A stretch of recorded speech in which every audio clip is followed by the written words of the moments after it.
It's talking about grieving as a Christian. And the truth about grieving is we all go through grieving at some point in our lives. Whether we think of grieving as, it happens after a loss of a loved one, but really it can come after any kind of loss. Think of a loss of a friendship, or maybe you lost your job, or maybe you lost your house and your belongings, your car. Maybe you lost a relationship with a loved one. There's all kinds of things that cause us to go through grief. It's not just the loss of somebody passing or dying in our life, but it could be anything that we lose. And it came after, it was requested of me to preach this sermon, and I was thinking about it, and Lori and I, my wife and I, we just went through a kind of loss. Here we were ready, we were prepared to adopt this child, and at the last minute the mother said, no, I'm going to go ahead and raise the child on my own. Well, nobody died, but we still lost out on that opportunity to adopt that child. And so we went through a time of grief about it. A time of deep sadness and depression and at times anger over that loss. And I'm going to tell you, I don't have a PhD in psychology. I don't have anything that I can talk and say, hey, I'm an expert at grief. But I have gone through grief before in my life. I have experienced it. Not only that, but I have also been trained in paramedic school. They teach you about grief, because not only are you dealing with people who are watching their loved ones pass as you're doing CPR on them, but also we deal with people who are going through grief that are now dealing with mental health challenges. And so grief has been ingrained in my head. And as I went through it myself, and I've learned, here's some things that we hear when we go through grief, or things that we say to people who are going through grief that are not always the best things. And what can we say that would help people? But first, let's look at grief in the Bible. Here's the story of Naomi. Naomi traveled with her sons and husband to the land of Moab. And what happened in Ruth chapter 1, verse 5, it says that both sons, so Mahlon and Chilion, also died, along with her husband. And Naomi was left without her two sons and her husband. So here is this woman who loses her entire family and is left with these two daughter-in-laws. And then she travels back to the land of Israel. And so they both went until they came to Bethlehem. And when they had come to Bethlehem, all the city was stirred because of them. And the women said, is this Naomi? They're asking, is this the Naomi that went out with her husband and sons to Moab? She said to them, do not call me Naomi, but call me Mara. For the Almighty has dealt very bitterly with me. I went out full, but the Lord has brought me back empty. Why do you call me Naomi, since the Lord has witnessed against me, and the Almighty has afflicted me?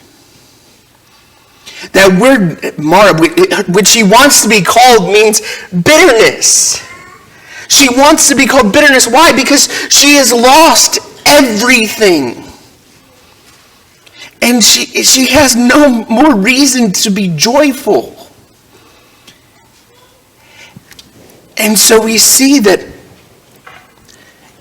people even back then, people, even in the Bible, have gone through grief. Another story is David. David, he sins with Bathsheba. And David is told, the sword is never going to depart from your household. He's going to constantly be fighting with members of his own house. And here comes one of his sons, Absalom, that tries to usurp David's position of king. And David has to go to battle with him. But he says, he sends his guys out. He says, go to battle with Absalom and his people, but do not hurt Absalom. Messengers come back and to tell David about the battle that they had won. And David asks about Absalom. The king said to the Cushite, is it well with the young man Absalom? And the Cushite answered, let the enemies of my lord, the king, and all who rise up against you for evil, be as that young man. What the Cushite says is, let all the enemies of David, everybody, be dead like Absalom. And you think, well, here's Absalom who's rebelling against David. And so David would rejoice, right? No, it's his son. And it says the king was deeply moved and went up to the chamber over the gate and wept.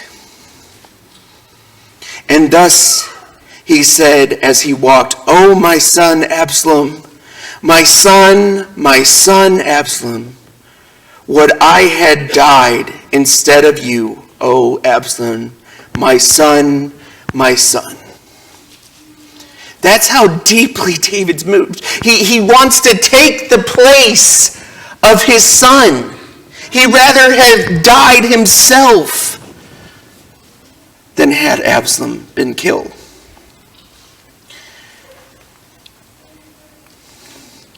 In Psalm chapter 6, there's some question about when it was written. It could have been written after the sin with Bathsheba. It could have been written after the death of Absalom. It could have been written at another difficult time of David's life. But David is the writer of this psalm, and I just want you to see the language that David uses here. O Lord, do not rebuke me in your anger, nor chasten me in your wrath. Be gracious to me, O Lord, for I'm pining away. Heal me, O Lord, for my bones are dismayed, and my soul is greatly dismayed. But you, O Lord, how long? Return, O Lord. Rescue my soul. Save me because of your loving kindness. For there's no mention of you in death. In Sheol, who will give you thanks? I'm weary with my sighing. Every night I make my bed swim. I dissolve my couches with my tears. My eye has wasted away with grief. It has become old because of my adversaries. Here's David, and he's saying, I'm weeping so much, I'm crying so much that my bed is swimming.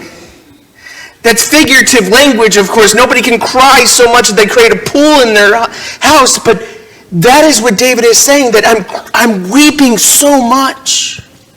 And the couch is dissolving away under the tears that he's weeping. Depart from me, as you who do iniquity, for the Lord has heard the voice of my weeping. The Lord has heard my supplication. The Lord receives my prayer.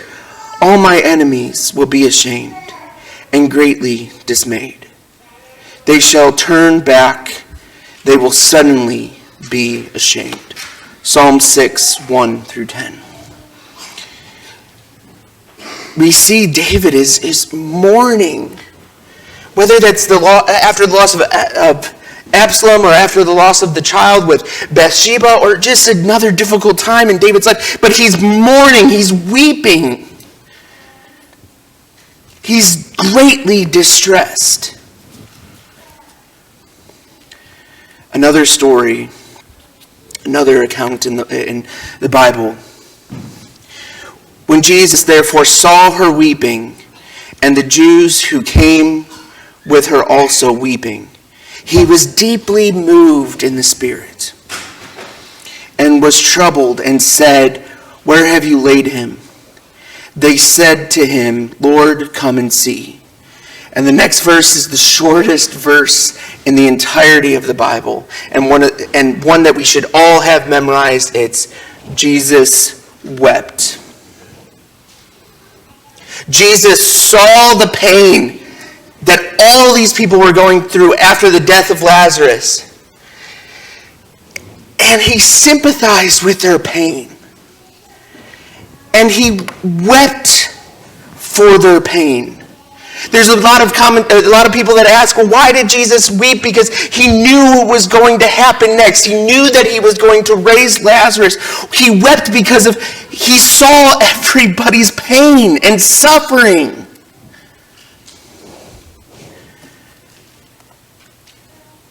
The Jews were saying, "See how he loved him." Jesus loved Lazarus and was moved, so moved that he died, that he was weeping for him. I appreciate verses like Hebrews chapter 4, verse 15. It says, "For we do not have a high priest who cannot sympathize for our weaknesses, but one who has been tempted in all things as we are, yet without sin." People say, well, Jesus never experienced pain. He never experienced the difficulties of life. He never went through the mourning process. He was perfect in all, but we have a high priest that knows our weaknesses, who went through those same trials and temptations and difficulties. And yet, the end says he was without sin. And yeah, that's talking about he went through the same temptation and he got through without sin where we would fall short. But Jesus still knows the pain and the suffering that we go through. And so when we talk to people about their grief, we need to also remember that we should sympathize with them. And so sometimes we say things wrong, and we all do it. It's not just about grief, but we say things wrong all the time. But when it comes to grief, there's certain things that we say that are not as helpful as we might think they are. Think about trying to fix someone's grief. There's a quote that says, you can't heal what you don't feel. Meaning, we try to help the person kind of not feel any kind of grief. We try to distract them, and we're trying to fix that. And really what that quote is saying is, you have to feel the pain in order to heal. And so we might say things like, well, they're in a better place now.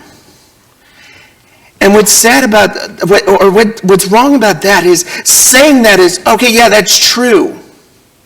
That if they are a Christian, they are in a better place now. But what that kind of does for that person is, well, then I shouldn't be feeling the way that I feel right now. I shouldn't be going through this pain, this anxiety, this sadness that I'm going through right now. Or we say things like, oh, you will get over it and move on. Laura and I had a doctor say that to us after the loss of our child. Basically saying, oh yeah, you just had a miscarriage. just move on. We stopped going to that doctor pretty quickly. Because it wasn't just a miscarriage. We held the child. We cried over the child.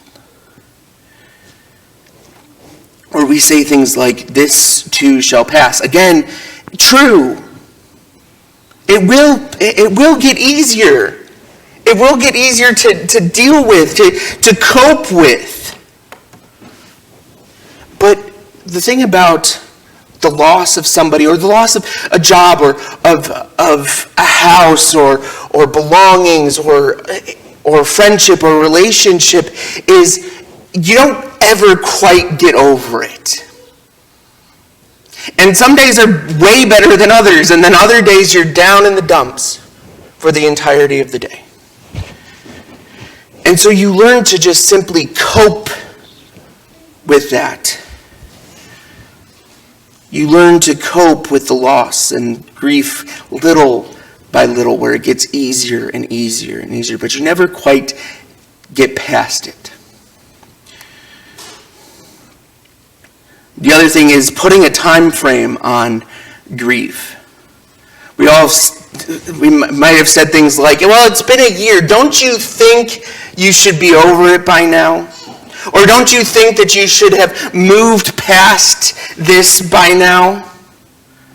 Or if you lost a job, it's been a year, yeah, this was your dream job. You were so happy working it, but don't you think that you should have found another job by now, or found a similar job, or found a new dream job by now? Or we even tell ourselves, I should be over my grief by now. We give ourselves a time frame. We say, we give ourselves that, okay, I'm in 3 months, it's been 3 months since the loss of my spouse. I should be over this by now. I should be moving on. There's no time frame on grief. Grief should last as long as you possibly need. The other thing is grief is grief. It looks the same in all. And really this is talking about the stages of grief. People ask, well, what stage of grief are you at right now? And we'll talk about those stages in just a few minutes. Or they say, finally, oh good, you're finally in the acceptance phase of the stages of grief. The thing about that is, and we'll talk about that, is it's not a linear thing. You don't go from anger to depression it's not like that. You go bouncing up and down until you start getting, it gets easier to deal with. And so here's some things that we can do when we're talking with somebody who is going through a difficult time, who is going through a loss of a loved one, or going through those stages of grief. The first is allow them to talk about their grief. In Ecclesiastes chapter 7, verse 2, it is better to go to a house of mourning than to go to a house of feasting, because that is the end of every man, and the living takes it to heart.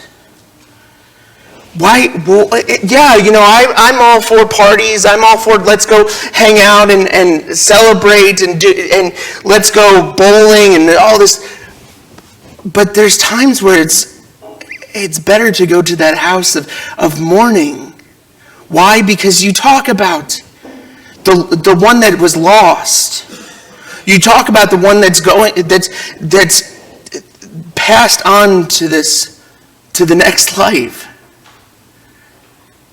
And you talk about, well, how does that affect me? But when we're talking to people that are going through grief, at times we just want to, they don't want to talk about their loved one. They just want to talk about other things.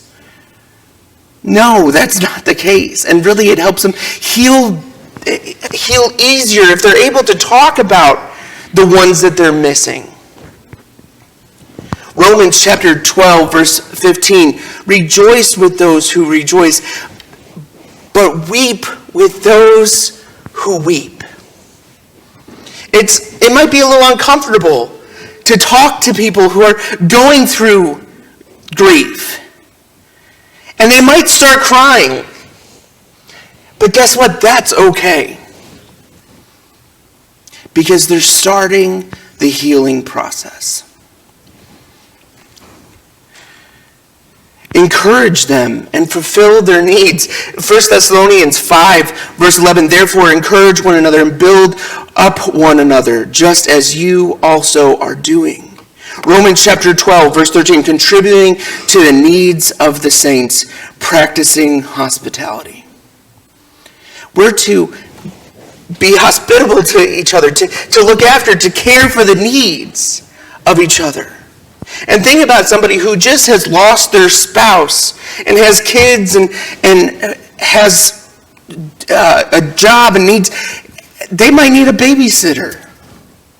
They might need meals. They might need, hey, let's go out and get a cup of coffee for a few hours. But you're looking for ways to build up, to strengthen, to encourage those people that are going through that difficult time. But you're looking for ways to fulfill their needs. We can ask if you can pray for them, or even better, you can pray with them. You can take a second and say, let's go ahead and let's say a prayer for you. 2 Corinthians chapter 1, verses 3 through 4, blessed be the God and Father of our Lord Jesus Christ, the Father of mercies and and God of all comfort, who comforts us in all our affliction, so that we will be able to comfort those who are in any affliction with the comfort with which we ourselves are comforted by God. Think about the times that you go through grief, or that you went through grief, or the times that you go through the trials of this life. And who helps you through that? I love how Paul said this morning, God's not just an emergency fire extinguisher. He's not 911. You don't call him on the phone and say, hey, I need help right this second. You go to God with everything that you face. And so think about the comfort that you get from being able to turn over your difficult times, your anxieties over to him, and think about that person who's going through grief, how you can show them that same comfort. You can help them understand that they will be comforted by God.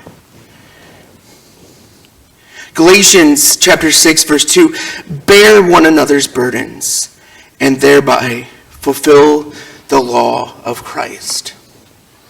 To help carry the burdens. There's lots of burdens that we all carry.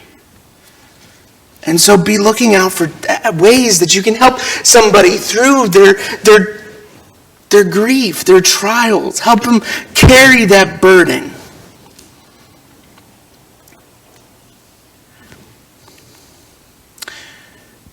Then as we were talking about earlier, the stages of grief. Here we have denial, anger, bargaining, depression, acceptance. The first one, denial, it's a defense mechanism to help us bear the shock. Here, we just found out that our house burned down while we were here at services. Our house is gone. What's our first thought? Well, I'm not going to believe that until I get home, until I see for myself that the house is completely gone. Well, why? Because if we don't have that defense mechanism, if we don't deny it until we see it, we would go into shock. It would completely derail us. And verses to help us do this is, well, Psalm 46, verse 1, God is our refuge and strength, a very present help in trouble.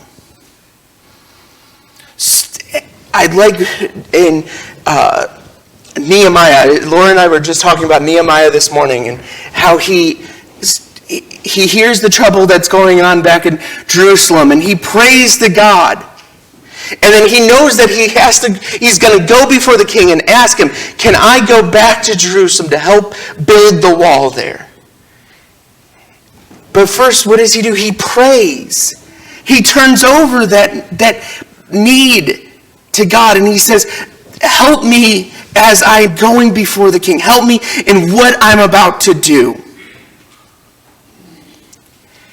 And so for us, we may have this tragedy come into our lives. And what's the first thing that I encourage you to do is pray. Yeah, you're probably going to be in that time of denial, but pray and say, may it all work out for good. Then there's the anger stage. We may lash out or blame others or even blame ourselves. Ephesians chapter 4, verse 26. Be angry and yet do not sin. Do not let the sun go down on your anger. It's okay to be angry. We think about it and we say, oh, well, we shouldn't be angry. We should be happy all the time. People get angry. It's an okay emotion.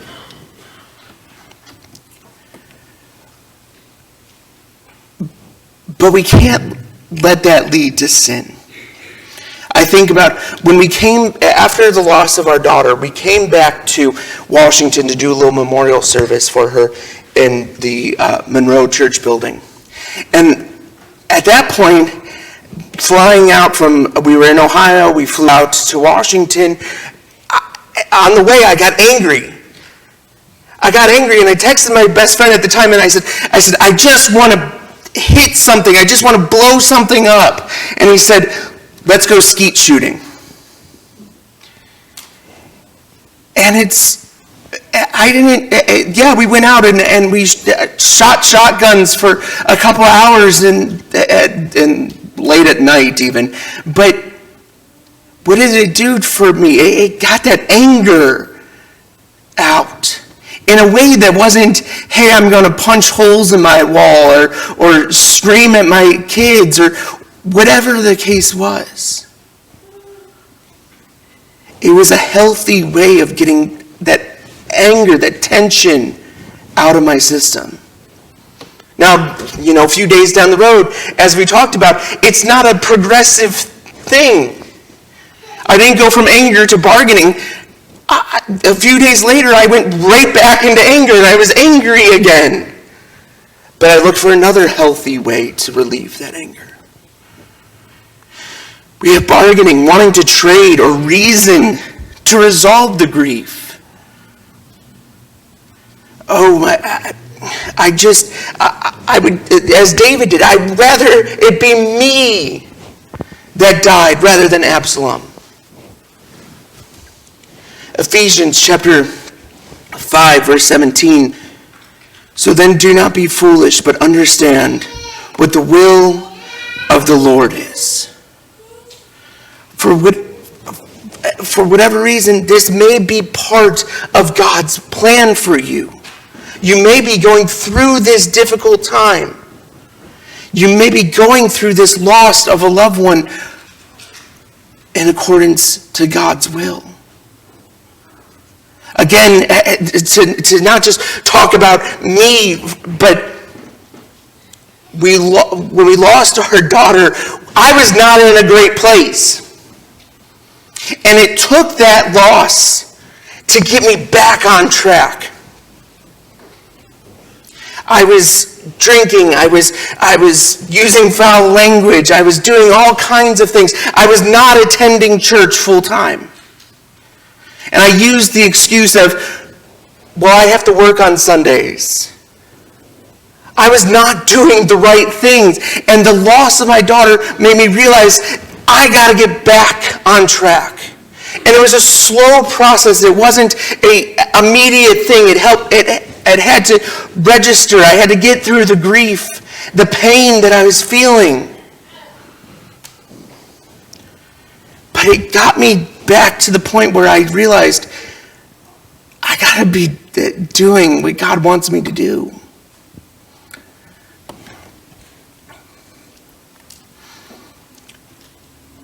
We'll go through a phase of depression, feeling of deep sadness, and emotionally drained. But Matthew chapter 5, verse 4, "Blessed are those who mourn, for they shall be comforted." That's a promise. That when we go through mourning, we know that we will be comforted. And so there's times where we will go through depression. We will experience this emotional, deep sadness after the loss. But we will be comforted as we trust in God. And the last stage is acceptance. And I put on here ability to cope with the grief. There's a time where we'll come and we'll say, okay, this has happened. And we're able to deal with that grief. It's not like, hey, we completely forgot about it. We forgot about the loved one that passed. We forgot about our job. We forgot about our homes or the relationship. What it is we simply say, okay, it's not pulling me down anymore. I can deal with this. I like every once in a while I see pictures on Facebook or on the internet that just say, well, today I woke up and I didn't cry myself, through my morning routine. And that's really what it is it just gets easier to deal with the loss. And are you ever really truly over it? The answer is no. There's days, it's been 7 years since the loss of my daughter, and there's days where it hits me. And I feel like I go through the stages of grief all over again. But it gets easier as it goes, as you continue to live. I have on here passages to help us through our grief. Now, none of these passages are going to solve our grief. Now, none of them are going, as we read it, we're going to say, oh, yes, okay, that makes sense. And I'm able to move jet right through it, and I'm at the acceptance phase and all. But they simply will help us through the grief that we experience. Psalm 147, verse 3, He heals the brokenhearted and binds up their wounds. I want you to realize that this verse and several of these verses are about trusting in God. There's people that get through their grief and they get through their grief by doing whatever they want. But we as Christians, we are to trust in God. And by trusting in God, we know, hey, God's going to help us get through this easier than if we're just doing whatever we want or living however we want to live and getting through the grief as we want to get through the grief. But we trust in God to guide us through. Ecclesiastes 3:2-4. There's a time to give birth and a time to die. A time to plant and a time to uproot what is planted. A time to kill and a time to heal. A time to tear down and a time to build up. There's a time to weep and a time to laugh. A time to mourn and a time to dance. What Solomon is saying in Ecclesiastes is there's a time for everything that's under the sun. And he points out here, there's a time that we give birth and there's a time that we die. We all have an appointed time where we're going to leave this earth. There's a time that we build up, that we tear something down. There's a time where we weep, but there's also a time where we laugh. And there's a time to mourn, And there's a time to dance. There's a time for everything under the sun. Romans 8:28. And we know that God causes all things to work together for good to those who love God, to those who are called according to his purpose. I started this sermon talking about here's the adoption that just fell through. And I called Paul right after I heard the news that, yes, this adoption was not going to happen. And he said, Joe, just remember what Romans 8:28 says. And at first you're like, yeah, I know what that says, but I don't like it. I'd rather have the child. But we don't know what kind of child we were going to get. We don't know if they were going to be healthy or they were going to be going through something or be difficult their entire lives. And so I think about,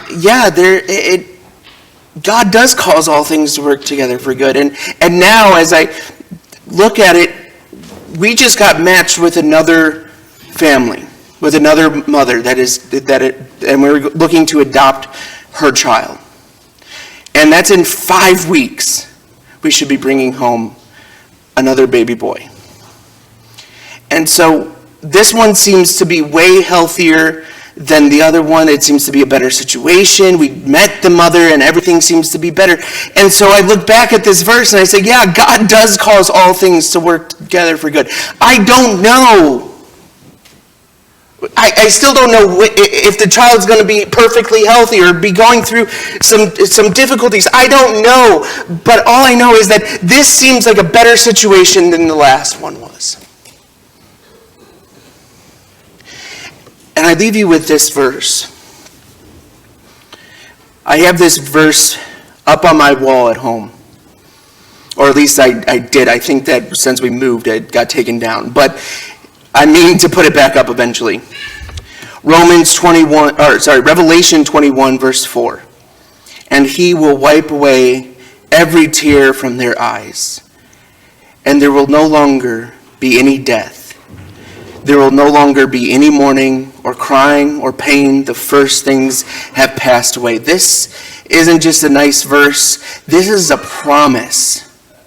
This is a promise that one day God is going to wipe away the tears of our eyes, and we're going to be with him, and there's not going to be any of this sadness or pain or mourning or crying that we experience here on earth. We're going to be in complete joy in the presence of God. And that should be the hope that we have. That living in this world is just temporary. The pain that we face here on earth is just temporary. The mourning that we face here on earth is just temporary. That we're eventually going to live in eternal life with God and experience none of that pain, agony, suffering that we experience here.